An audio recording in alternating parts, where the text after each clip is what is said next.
जय हिंद everyone, welcome to SSV world. जी हाँ, कल हम लोगों ने बात किया था OIR प्रैक्टिस सेट 1 पर। आज हम लोग बात करने वाले हैं OIR प्रैक्टिस सेट नंबर 2 पर, जिसमें वर्बल और नॉन वर्बल दोनों के क्वेश्चन रखे गए हैं। हमारा पर्पज़ ये है कि आप जितने भी प्रैक्टिस सेट देखें, उसमें जितने भी आपको क्वेश्चन देखने के लिए मिल रहे हैं, हर एक क्वेश्चन में अलग अलग एक अप्रोच फॉलो होता है। वो अप्रोच आपको जानना बहुत ज़रूरी होता है, क्योंकि हम इतना तो एफर्ट लगा सकते हैं ना कि अप्रोच अगर आपको पता होगा तो डेफिनेटली जैसे ही आपके सामने क्वेश्चन दिखेगा, वैसे ही सडनली आपका जो प्रेजेंस ऑफ माइंड है वो काम करना स्टार्ट करेगा। तो आपको हर एक अप्रोच से रूबरू होना बहुत ज़रूरी है। चलिए स्टार्ट करते हैं हम आज के पहले क्वेश्चन पे। देखो, पहला क्वेश्चन आपके सामने लिखा है वेन डायग्राम का। क्या लिखा हुआ है? Which one of the following diagram indicate the best relation between Apple, orange and mango.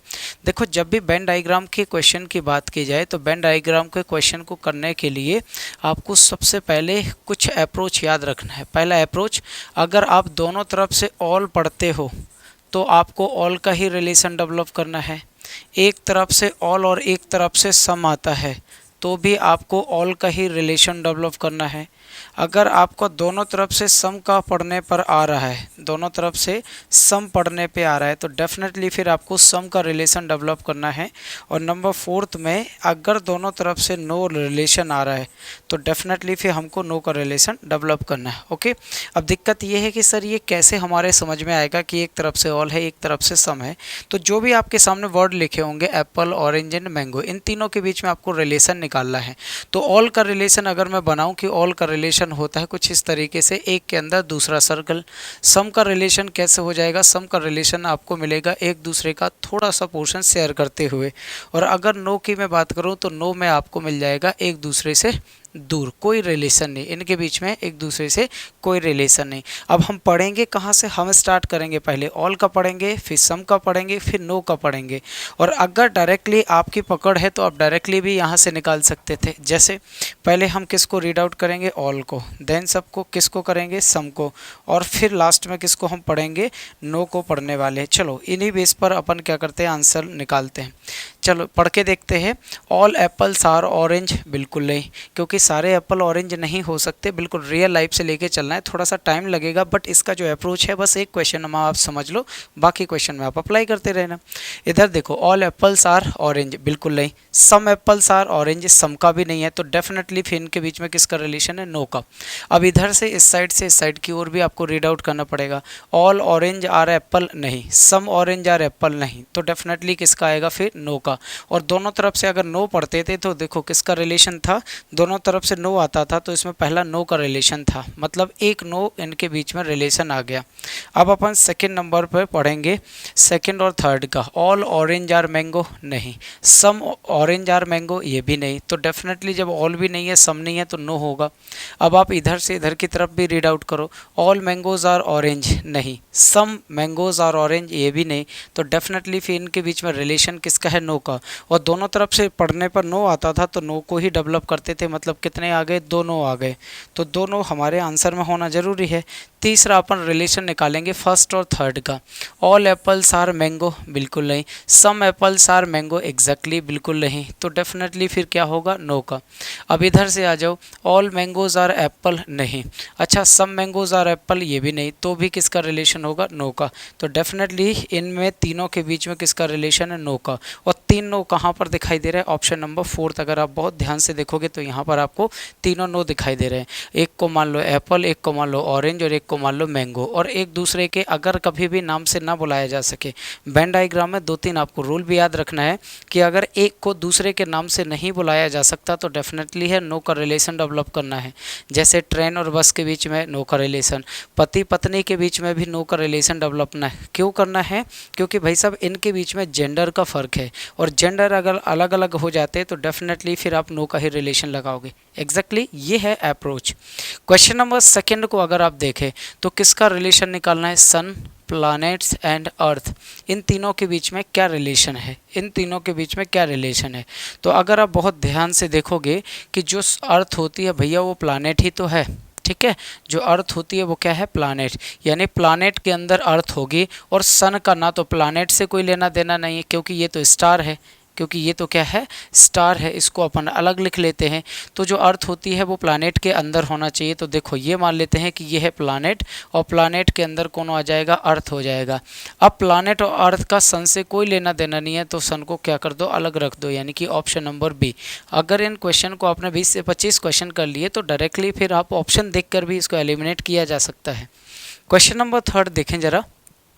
Third में भी आपका वेन डायग्राम दिया गया है। क्या लिखा है, लीफ, सीड और रूट। अब अभी मैंने आपको एक चीज़ बताई हुई थी, ये बोला था कि जब एक दूसरे के नाम से अपन नहीं बुला सकें तो डेफिनेटली नो का रिलेशन डेवलप करना है। कैसे, ना तो आप लीफ को सीड बोल सकते हो, ना ही सीड को रूट बोल सकते हो, ना ही लीफ को रूट बोल सकते हो। यानी इन तीनों के बीच में फिर हम किसका रिलेशन डेवलप करेंगे, नो का रिलेशन डेवलप करेंगे। मतलब इनके बीच में कोई संबंध है ही नहीं। और तीनों नो हमको कहाँ पर दिखाई दे रहे थे, ऑप्शन नंबर सी में। कहाँ पर, ऑप्शन नंबर सी में दिखाई दे रहे थे। नेक्स्ट क्वेश्चन आ जाओ। देखो अगला क्वेश्चन सीरीज़ का। ये क्वेश्चन ना बड़ा परेशान करता है, हालांकि इतना ज़्यादा परेशान होने की ज़रूरत नहीं है। जब भी इस तरीके के क्वेश्चन आपको दिखाई दे या एक फिगर के अंदर मल्टीपल फिगर दिखाई देते हैं, तो एक कोई भी फिगर उठा लो और उसको रोटेट कराना सीख जाओ कि फर्स्ट और सेकेंड में वो फिगर की पोजिशन कहाँ पर मूव हो रही है। बस इतना आपको ध्यान देना है। क्या लिखा हुआ है, select a figure from amongst the answer figure which will continue the same series as established by the 5 problems figure. देखो अगर आपको इस सीरीज़ को फॉलो करना है और नेक्स्ट वाला फिगर फाइंड आउट करना है, तो दोस्त आप इनमें में से ही किसी को एक को फाइंड करोगे। बोलो हाँ जी। अब इनके बीच में आप पता कैसे करोगे, तो देखो जो पहले नंबर पर फिगर था वो लास्ट में पहुंच गया इधर, दूसरे वाले फिगर में जो इधर था वो इधर, जैसे इधर दूसरे का तीसरे में देख लो। इस तरीके से ये क्या करते हैं, मूव करते जा रहे हैं। तो अगले फिगर में ओ पहले इधर आ जाएगा, मतलब ओ ऊपर की तरफ चाहिए। इधर भी है, इधर भी है, इधर नहीं है, मतलब इसको एलिमिनेट कर दो। इधर भी है, 3 में तो हो जाएंगे। चलें भाई, देखो ये वाला जो एस था वो कहाँ चला गया, इधर आ गया। अच्छा जो ओ वाला है वो कहाँ चला गया, इधर। ये वाला कहाँ चला गया बेटा, इधर। और ये वाला कहाँ आ गया, इधर। तो डेफिनेटली इधर पर जो होने वाला है वो होने वाला है बराबर। तो इधर बरोबर है, इधर नहीं है, इसको भी हटा दो। इधर बरोबर है, ठीक है।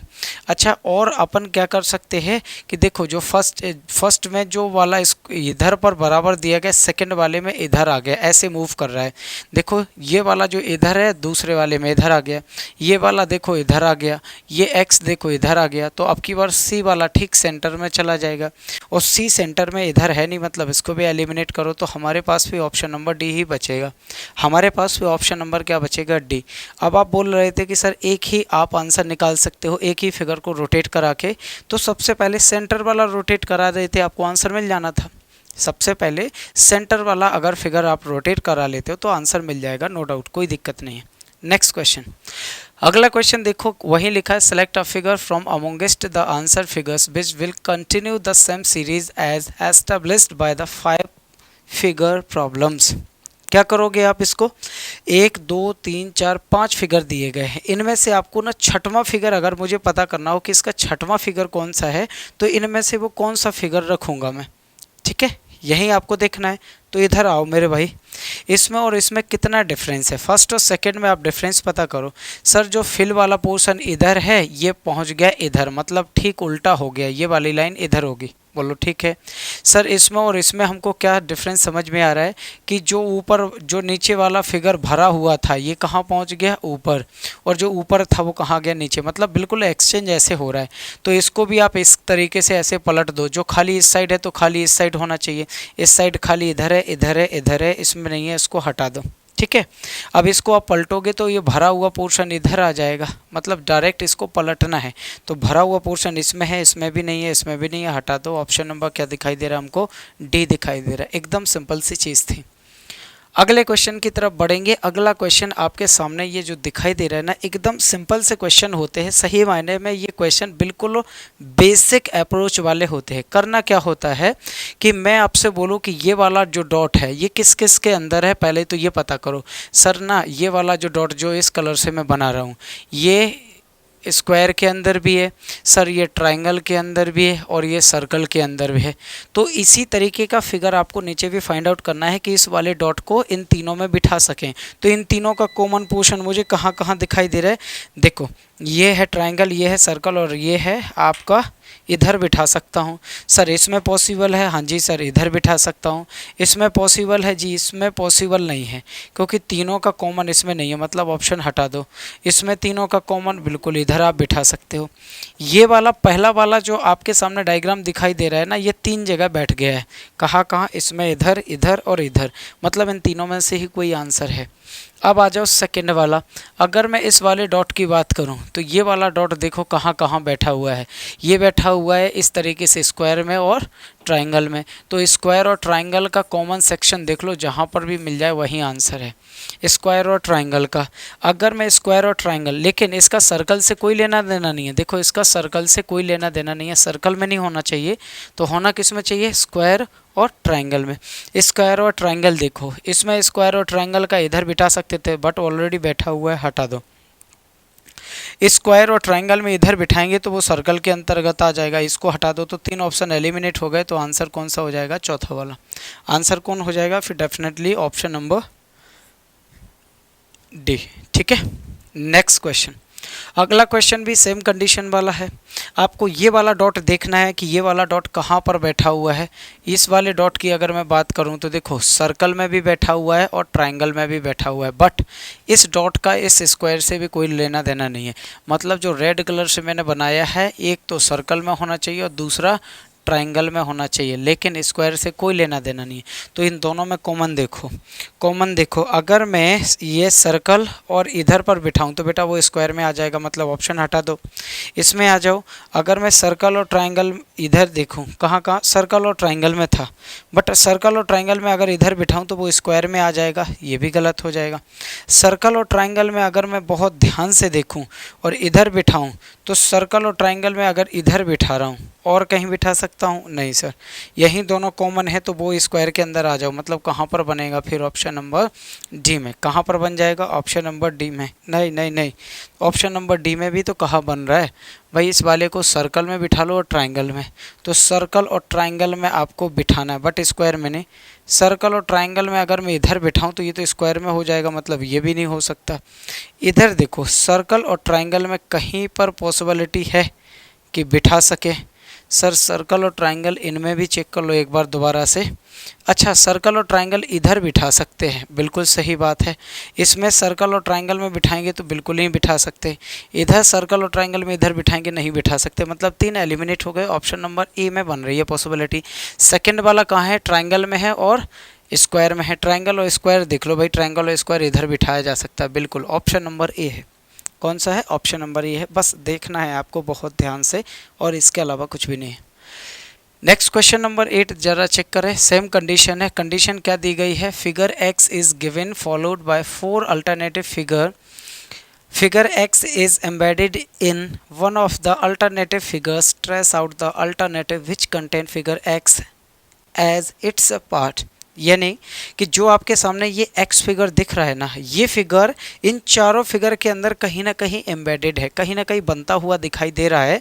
आपको पता करना है कि कौन सी फिगर में ये बनता हुआ दिखाई दे रहा है। बस शर्तें क्या है? शर्तें ये है कि आपको रोटेशन अलाउ नहीं है, आपको रोटेट नहीं करना है। एज इट इज जैसे बनता हुआ दिखाई दे रहा है ना, उस तरीके से आपको बनाने की कोशिश करना है। कोशिश ये करना है कि पहले आपको रोटेशन अलाउ ना हो।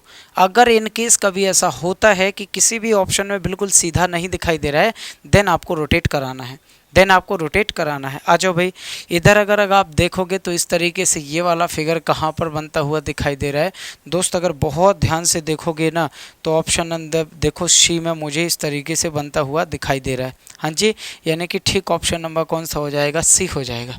सही है, बट इसमें बन तो रहा था, उल्टा बन रहा था। देखो उल्टा बन रहा था, उल्टा हमको चाहिए नहीं, हमको कौन सा चाहिए था? सीधा। ये उल्टा बन रहा था, इसके अलावा कहीं पर पॉसिबिलिटी दिख नहीं रही थी। चलो अगला क्वेश्चन। अब ये वाला जो फिगर है इन चारों में कहीं ना कहीं आपको एम्बेडेड होता हुआ दिख रहा होगा। बड़े ध्यान से देखो। सबसे पहले जब भी इस तरीके के क्वेश्चन हो ना तो इस तरीके की लाइन को बनाना सीखो। इस तरीके की लाइन नीचे है तो क्या इसमें पॉसिबल है?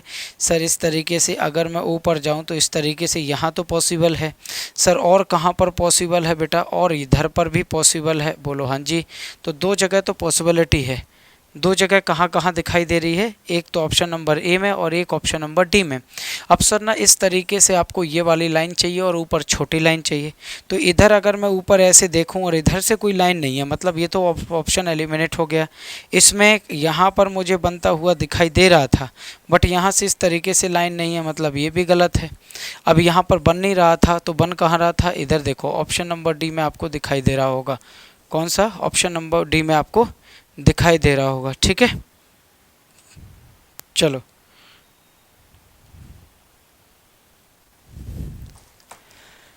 अगले क्वेश्चन की तरफ चलेंगे। नेक्स्ट क्वेश्चन लिखा है, out of following 4 figures 3 are similar in a certain manner, however one figure is not like the other 3, choose the figure which is different from the rest. आपके सामने ना 4 फिगर दिए गए हैं, इन 4 फिगर में 3 किसी ना किसी तरीके से सिमिलर है, एक ऐसा फिगर है बाकी तीनों से अलग है, वो अलग आपको फाइंड आउट करना है। इसको हम लोग क्लासिफिकेशन भी बोल सकते हैं कि ये नॉन वर्बल का क्लासिफिकेशन होता है। कैसे भाई पता करोगे, अब देखो सब में ना सेम इमेज आपको दिखाई दे रही है, बट कहीं ना कहीं कोई तो डिफरेंस है, तो डिफरेंस अब आप इसके रोटेशन पे चेक करो। देखो ये वाली जो लाइन खुल रही है ये कहाँ की तरफ खुल रही है, ट्रायंगल की तरफ, बट ये वाली लाइन है ट्रायंगल से अपोजिट जा रही है, और इधर देखो ट्रायंगल से अपोजिट जा रही है, और इधर भी देखिए ट्रायंगल से अपोजिट जा रही है, मतलब कहीं ना कहीं ये वाला है जो ट्रायंगल को फॉलो कर रहा है, ट्रायंगल के तरफ देखो रोटेशन किया हुआ है, बाकी सारे ट्रायंगल के ऑपोजिट डायरेक्शन में रोटेशन कर रहे हैं। एग्जैक्टली चलो नेक्स्ट आगे आ जाओ। सेम कहानी है, which is different from the rest. इन चारों ऑप्शन में से 3 किसी ना किसी तरीके से सिमिलर हैं, एक अलग है, वो अलग आपको फाइंड आउट करना है कौन सा हो सकता है।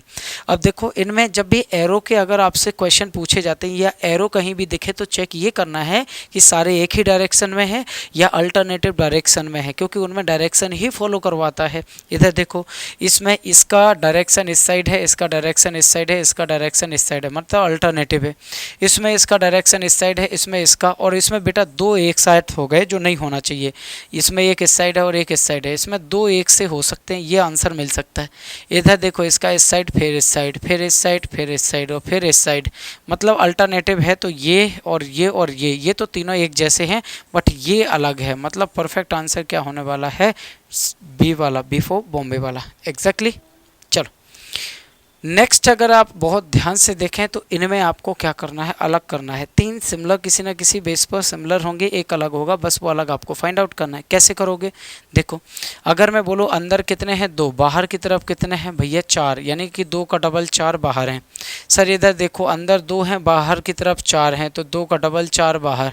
इधर देखो 1 2 3 4, 4 के डबल 1 2 3 4 5 6 7 8, 4 का डबल, और इधर देखो 2 अंदर, तो बाहर 4 होना चाहिए था जो 2 हैं, मतलब यही अलग है बाकी से, यही अलग है बाकी से।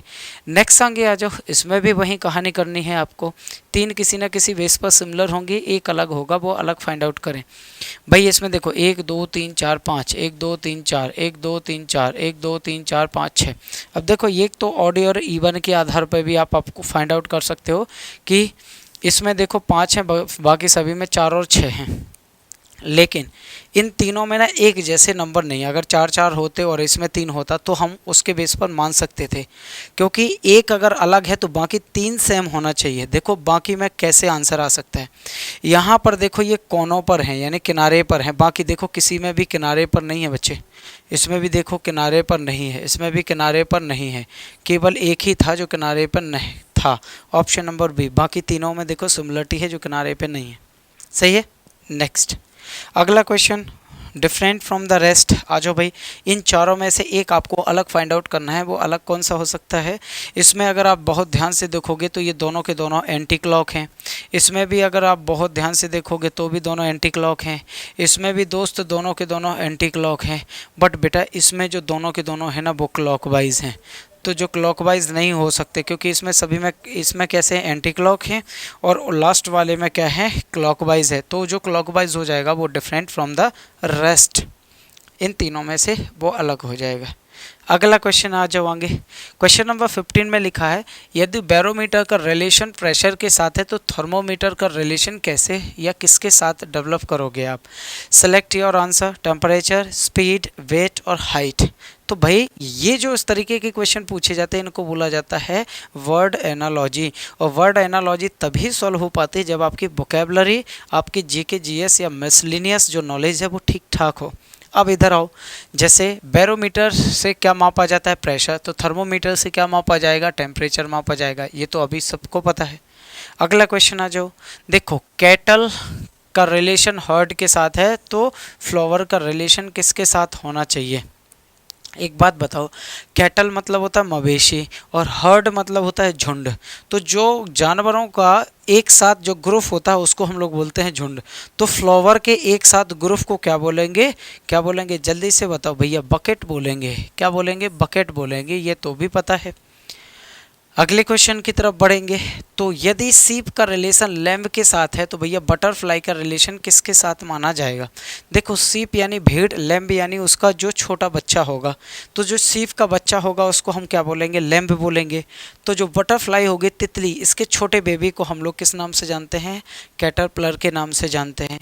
क्योंकि काफ मतलब बछड़ा होता है, वही पोनी मतलब जो घोड़े का बच्चा होता है, किटन मतलब जो बिल्ली का बच्चा होता है, और कैटरपिलर किसका बच्चा हो जाएगा? बटरफ्लाई का न्यूली बॉर्न एनबीबी होता है। अगला आ जाओ भाई, क्वेश्चन नंबर 18 को अगर बहुत ध्यान से देखोगे तो भाई ये है सीरीज और ये है नंबर सीरीज। नंबर सीरीज को सॉल्व कैसे करते हैं? नंबर सीरीज को सॉल्व करने के लिए आपको ये देखना पड़ेगा कि नंबर अचानक से बढ़ रहे हैं या अचानक से घट रहे हैं। अगर अचानक से बढ़ रहे हैं तो मल्टीप्लाई, अगर धीरे धीरे बढ़ रहे हैं तो प्लस। आ जाओ भाई, देखो 2 दूनी 4, बहुत बढ़िया। 4 3 12, 12 चौके 48, 48 पंचे 240, और 240 का फिर मल्टीप्लाई 6 के साथ करोगे तो देखो 200 का 6 के साथ, तो 6 दूनी 1200, 1200 से ऊपर ही होगा। और एक ही ऑप्शन दिखाई दे रहा था 1440, यानी कि यही हमारा परफेक्ट आंसर हो जाएगा। एग्जैक्ट कैलकुलेशन भी करने की ज़रूरत नहीं है। आगे आओ, क्या लिखा है? क्वेश्चन नंबर 19 में लिखा है Ganesh put his timepiece on the table in such a way that is 6 PM.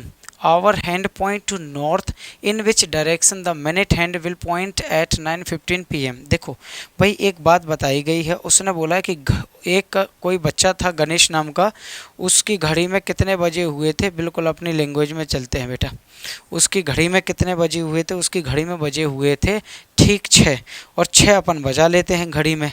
देखो ये हो जाएंगे 12, ये हो जाएंगे 6, ये हो जाएंगे 3, ये हो जाएंगे 9, ये हो जाएगा 1, ये हो जाएगा 2, ये हो जाएगा 4, ये हो जाएगा 5, ये 6, ये 7, ये 8, ये 9, ये 10, ये 11 और ये 12।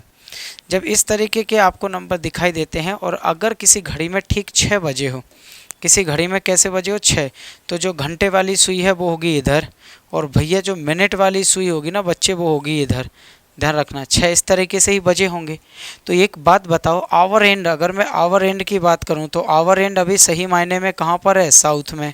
और मिनट एंड कहाँ पर है? मिनट एंड है नॉर्थ में। मिनट हैंड कहाँ पर है? नॉर्थ में। लेकिन उसने बोला कि ठीक 6 बजे जो आवर एंड है वो कहाँ की तरफ है? नॉर्थ। यानी अभी होना कहाँ चाहिए था? साउथ की तरफ, लेकिन उसने साउथ को क्या बोला गया है? नॉर्थ बोला गया है। साउथ को क्या बोला है? नॉर्थ। कितना आगे बोला है भाई? 180 डिग्री आगे बोला है। चाहे क्लॉकवाइज चल जाओ चाहे एंटी क्लॉक। अभी ठीक 6 बजे जो घंटे वाली सुई है कहाँ पर है? साउथ की तरफ, लेकिन उसने साउथ को कहाँ बोला है? नॉर्थ। तो उसने क्या किया है? 180 डिग्री बोला हुआ, चाहे आप क्लॉकवाइज चलो चाहे एंटी क्लॉकवाइज चलो।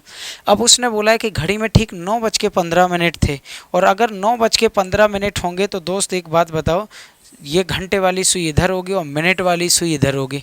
तो इस समय आपको बताना है मिनट हैंड कहाँ पर होगा। तो मिनट हैंड अभी क्या है? ईस्ट में है, और ईस्ट का भैया आपको 180 चलना पड़ेगा, तो कहाँ पर आ जाओगे? वेस्ट में आ जाओगे। तो आंसर इसका हो जाएगा वेस्ट, यानी कि पश्चिम। क्या माना जाएगा? पश्चिम। जितने आवर एंड में आप आगे चले थे 180, उतना ही आप मिनट एंड में भी चल दो। अब कई लोगों को ये डाउट रहता है कि सर मिनट एंड तो स्पीड भागता है और आवर एंड कम स्पीड भागता है, बट यहाँ टाइम नहीं पूछा, यहाँ केवल और केवल एंगल आपको फाइंड आउट करना था। चलो नेक्स्ट क्वेश्चन देखो, arrange the given words alphabetical order and choose the one that comes first. आपको अल्फ़ाबेटिकल सीरीज में इन सभी को जमाना है और सबसे पहले कौन सा वर्ड आएगा वो आपको फाइंड आउट करना है। एग्जैक्टली देखो इधर आ जाओ, CON CON CON और इधर CU। तो पहले U आता है कि O? तो सर पहले O आता है, मतलब ये तो बाद में ही आएगा, हटा दो। CON CE CE CE I आई और एन। पहले आई आता है कि एन? सर पहले आई आता है, मतलब एन भी बाद में आएगा। इधर वी है, इधर बेटा क्या है? टी है। तो पहले वी आता है कि पहले टी आता है? पहले टी आता है, मतलब ये पहले हो जाएगा, ये लास्ट में, यानी कि इसका जो परफेक्ट आंसर है ऑप्शन नंबर बी हो जाएगा। आई थिंक ये दोनों के दोनों जो पार्ट कल हमने OIR 1 किया था, आज हम लोगों ने पार्ट नंबर 2 किया हुआ है। इस तरीके से अपन 8 से 10 पार्ट करेंगे लगातार, और लास्ट में 2 फाइनल पार्ट करने वाले हैं, जिसमें एक पार्ट वर्बल का फाइनल रखेंगे और एक नॉन वर्बल का रखेंगे। आपको बस अप्रोच को फॉलो करना है, ठीक है। बस इस तरीके के वीडियो के लिए आपको बने रहना SSV वर्ल्ड के साथ। फिर मिलेंगे अगले लेक्चर में, तब तक के लिए नमस्कार।